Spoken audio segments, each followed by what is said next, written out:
Hello students, welcome back to Study Point YouTube channel. तो start करते हैं आज के एमसीक्यूज़। और आज के एमसीक्यूज़ हम करने वाले हैं बायोलॉजी का third chapter, how do organism reproduce. तो इसके अंदर हमारा फर्स्ट क्वेश्चन रहने वाला है, asexual reproduction take place through budding in. अलैंगिक जनन मुकुलन के द्वारा होता है। तो अलैंगिक जनन मुकुलन के द्वारा किस में होता है? तो फर्स्ट ऑप्शन दिया है अमीबा। तो अमीबा के अंदर बडिंग होती है क्या? तो अमीबा में क्या होता है? Binary fission. मतलब बाइनरी फिजन को क्या बोलते हैं? द्विविखंडन। सेकंड ऑप्शन दिया है ईस्ट। ईस्ट के अंदर क्या होती है? बडिंग। तो एसेक्सुअल में बडिंग का ही पूछा है, तो ईस्ट के अंदर कैसे होता है? ये वाली क्या होती है? Parent cell. और ईस्ट के अंदर क्या बनती है? एक बड बन जाती है, जिसे क्या बोलते हैं? कली बोलते हैं। बड बनने के बाद क्या होता है? इसके अंदर जो साइटोप्लाज्म, कोशिका द्रव्य और जो न्यूक्लियस होता है इसके अंदर, वो डिवाइड हो जाता है और आगे चलकर क्या बना लेता है? नया ईस्ट का फॉर्मेशन कर लेता है। थर्ड ऑप्शन दिया है प्लाज्मोडियम। तो प्लाज्मोडियम में क्या होता है? मल्टीपल फिजन, मतलब बहुविखंडन होता है। लेशमानिया में बाइनरी फिजन। तो बडिंग किसके अंदर होगा? ईस्ट के अंदर। तो कौन सा ऑप्शन सही हो जाएगा? Option B will be right option. इसी के साथ करते हैं नेक्स्ट क्वेश्चन। और नेक्स्ट क्वेश्चन के अंदर क्या पूछा है?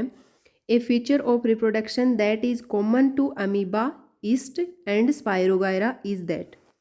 प्रजनन की एक विशेषता जो अमीबा, ईस्ट और स्पायरोगायरा में सामान्य है। मतलब एक ऐसी विशेषता बतानी है जो अमीबा, ईस्ट और स्पायरोगायरा में कॉमन हो। तो फर्स्ट ऑप्शन दिया है दे रिप्रोड्यूस एसेक्सुअली। इनके अंदर क्या होता है? एसेक्सुअल रिप्रोडक्शन होता है। मतलब इसके अंदर गैमिट्स नहीं बनते, युग्मक नहीं बनते। सेकंड ऑप्शन दिया है दे आर ऑल यूनिसेलुलर। ये सभी क्या होते हैं? अमीबा, ईस्ट और स्पायरोगायरा एक कोष के होते हैं। तो एक कोष के होते हैं क्या? ये अमीबा होता है, लेकिन स्पायरोगायरा नहीं होता। तो ये ऑप्शन भी गलत हो जाएगा। थर्ड ऑप्शन है दे रिप्रोड्यूस ओनली सेक्सुअली। इनके अंदर रिप्रोडक्शन कौन सा होता है? Sexual reproduction. तो ये बात सही है क्या? नहीं है, क्योंकि इनके अंदर क्या होता है? Asexual reproduction. They are all multicellular. क्या ये सभी मल्टी सेलुलर होंगे? इसके अंदर अमीबा, ईस्ट ये क्या होते हैं? यूनिसेलुलर। स्पायरोगायरा क्या होता है? Multi cellular. तो ये ऑप्शन भी रोंग हो जाएगा। तो कौन सा ऑप्शन सही होगा? Option A, they reproduce asexually. Asexually के अंदर क्या होता है? गैमिट्स नहीं बनते। जो पेरेंट सेल होती है वही डिवाइड होके आगे वैसे ही जो डॉटर सेल होती है वो बना लेती है। तो इनमें कौन सा ऑप्शन सही होगा? Option A will be right option. इसी के साथ करते हैं नेक्स्ट क्वेश्चन। और नेक्स्ट क्वेश्चन के अंदर दिया है the ability of a cell to divide into several cells during reproduction in Plasmodium is called. Plasmodium में प्रजनन के दौरान एक कोशिका की कई कोशिकाओं में विभाजित होने की क्षमता कहलाती है। प्लाज्मोडियम के अंदर क्या पूछा है कि जो कोशिकाएं कई कोशिकाओं में विभाजित हो जाती हैं एक कोशिका, तो उस क्षमता को क्या बोलते हैं? फर्स्ट ऑप्शन दिया है बडिंग। क्या बडिंग में ऐसा होता है? बडिंग में नहीं होता। बडिंग में सिर्फ एक बड बनती है और उस बड से एक नया ऑर्गेनिज्म बनता है। ठीक है। मल्टीपल फिजन किसके अंदर होता है? प्लाज्मोडियम में। तो ये बात सही है। थर्ड ऑप्शन दिया है बाइनरी फिजन। तो बाई का मतलब क्या होता है? टू। तो इसके अंदर क्या होगा? जो जनक कोशिका होगी या फिर पेरेंट सेल होगी, वो दो पार्ट्स में डिवाइड होगी और दो पार्ट्स आगे जाके डॉटर सेल बना लेंगी। वैसे ही तो बाइनरी फिजन होगा क्या? इसमें नहीं होगा। बाइनरी फिजन किस में मिलता है? अमीबा में। फिर है रिडक्शन डिवीजन, तो इसके अंदर ये भी नहीं होगा। तो इस प्लाज्मोडियम में कौन सा होगा? मल्टीपल फिजन, या फिर इसको क्या बोलते हैं? बहुविखंडन। कैसे होता है ये? जैसे प्लाज्मोडियम का पेरेंट सेल है, प्लाज्मोडियम की जो पेरेंट सेल है इसके अंदर ये जो न्यूक्लियस है और ये वाला साइटोप्लाज्म है, तो इसके अंदर क्या होगा? मल्टीपल फिजन से बहुत सारे न्यूक्लियस वाली जो सेल बन जाएंगी और फिर ये सेल क्या हो जाएंगी? रिलीज हो जाएंगी। तो जो मलेरिया होता है उसके अंदर जो वाहक का काम करता है, तो वो कौन करता है? प्लाज्मोडियम। तो प्लाज्मोडियम के अंदर जो वाहक होता है वो कौन होता है? Female Anopheles. और ये काम क्या करता है? मलेरिया फैलाने का काम करता है। तो सिर्फ अपने को यहाँ पर यही पूछा है कि प्लाज्मोडियम के अंदर जो सेवरल सेल्स बन जाती हैं, तो वो प्रोसेस क्या कहलाती है? वो कहलाती है मल्टीपल फिजन। इसी के साथ करते हैं नेक्स्ट क्वेश्चन। और नेक्स्ट क्वेश्चन के अंदर क्या दिया है?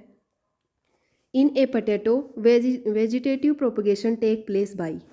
आलू में वानस्पतिक प्रसार होता है या फिर कायिक जनन किसके थ्रू होता है? तो फर्स्ट ऑप्शन दिया है रूट, सेकंड ऑप्शन दिया है लीफ, थर्ड दिया स्टेम ट्यूबर एंड फोर्थ दिया है ग्राफ्टिंग। तो पोटैटो के अंदर जो अलग से पोटैटो बनते हैं, उगाते हैं अपन, तो वो किससे बनाते हैं? जो बड बन जाती है एक, उससे, उसको काट कर अपन अलग से अगर उगा देते हैं तो क्या बन जाता है? नए आलू का पौधा बन जाता है, पोटैटो का पौधा बन जाता है। ठीक है, तो जो ये बन रहा है ना, ये आलू के अंदर कायिक जनन हो रहा है, तो ये किससे होता है? ये होता है स्टेम ट्यूबर से, यानी कि तना कंद से। तो कौन सा ऑप्शन सही होगा? Option C will be right option. इसी के साथ करते हैं नेक्स्ट क्वेश्चन। और नेक्स्ट क्वेश्चन के अंदर क्या पूछा है?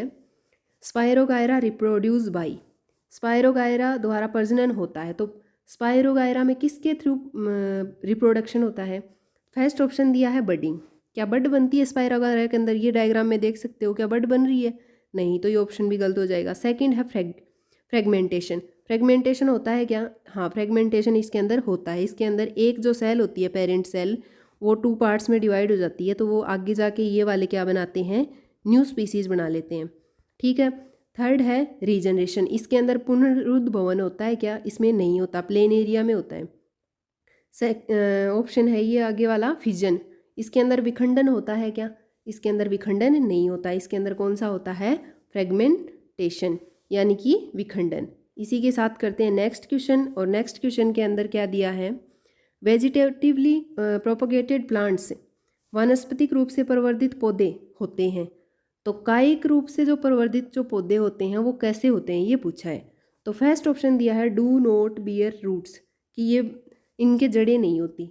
सेकंड ऑप्शन दिया है डू नॉट बियर बर्ड्स, इनके कलियां नहीं आती। थर्ड ऑप्शन दिया है आर जेनेटिकली सिमिलर, आनुवांशिक रूप से समान होते हैं। ऑप्शन अगला दिया है आर जेनेटिकली डिसिमिलर, आनुवांशिक रूप से भिन्न भिन्न होते हैं। तो जो वेजिटेटिवली प्रोपगेशन जो होता है, कायिक प्रवर्धन जो होता है, इसके अंदर आइडेंटिकली क्या होते हैं? ये जेनेटिकली सिमिलर होते हैं। जैसे इस अमीबा के अंदर अपन देख सकते हैं कि ये जेनेटिक जो मटेरियल था, आनुवांशिक पदार्थ, न्यूक्लियस और साइटोप्लाज्म, तो ये इसके अंदर क्या है? सेम है। इसका मतलब अपन बोल सकते हैं कि इनके अंदर क्या होता है? जेनेटिकली ये सिमिलर होते हैं, मतलब आनुवांशिक रूप से समान होते हैं। ये वेजिटेटिव प्रोपगेशन के अंदर क्या होता है? एक दूसरे की जो जनक कोशिका होती है वैसी की वैसी ही आगे डॉटर सेल बनती है। इसका मतलब इसको अपने आम भाषा में क्या बोल सकते हैं? इसकी 2 कॉपी प्राप्त होती है। किसमें? वेजिटेटिव प्रोपगेशन में। इसी के साथ करते हैं नेक्स्ट क्वेश्चन। और नेक्स्ट में क्या पूछा है? In rhizopus tubular thread like structure bearing sporangia at their tips are called. Rhizopus में सिरों पर स्पोरेंजिया धारण करने वाली ट्यूबुलर धागे जैसी संरचनाएं कहलाती हैं। तो ये जो डायग्राम दे रखा है ये किसका है? राइजोपस का। इसके अंदर ये पूछा है कि जो धागेनुमा जो स्ट्रक्चर है, जिसके सिरे पर क्या हो? स्पोरेंजिया, ये वाली स्ट्रक्चर हो, तो उस धागेनुमा स्ट्रक्चर को क्या बोलते हैं? हाइफी। तो कौन सा ऑप्शन सही हो जाएगा? Option number B. इस स्पोरेंजिया के अंदर क्या होते हैं? स्पोर होते हैं, जो आगे जाकर क्या किसकी फॉर्मेशन कर लेते हैं? आगे जाकर नए प्लांट की फॉर्मेशन कर लेते हैं। करते हैं इसके साथ अगला क्वेश्चन। और अगला क्वेश्चन क्या है? Bryophyllum can be propagated vegetatively by the, जो ब्रायोफिलम जो होता है वो वानस्पतिक रूप से प्रचारित किया जा सकता है। मतलब ब्रायोफिलम में जो वनस्पतिक या फिर कायिक प्रवर्धन जो होता है वो किसके थ्रू होता है, ये पूछा है। किससे होता है? तो फर्स्ट ऑप्शन दिया है स्टेम। तो ये अपने पास किसका डायग्राम है? ये ब्रायोफिलम की लीफ का डायग्राम है। तो ब्रायोफिलम की लीफ है ना, वो नया प्लांट बना लेती है। मतलब लीफ के अंदर ये वाला जो पार्ट है ये आगे क्या कर लेता है? ग्रोथ कर लेता है और नया ब्रायोफिलम बना लेता है। तो कौन सा पार्ट इसके अंदर पार्टिसिपेशन में करता है? लीफ। तो कौन सा ऑप्शन सही हो जाएगा? Option B. तो आज का सेशन यहीं तक रखते हैं। और ये जो क्लास चल रही है इसमें आपको क्या समझ में आ रहा है, क्या समझ में नहीं आ रहा है, और आप लोग कितने इन क्वेश्चंस के अंदर कितना अपने आप से कर पा रहे हो? 9 या 10 क्वेश्चन होते हैं, इनमें से कितने क्वेश्चन अपने सही हो रहे हैं, वो आप मेरे को कमेंट में ज़रूर बताएं। इसी के साथ मिलते हैं कल नेक्स्ट क्वेश्चन के साथ। तो थैंक यू एंड बाय।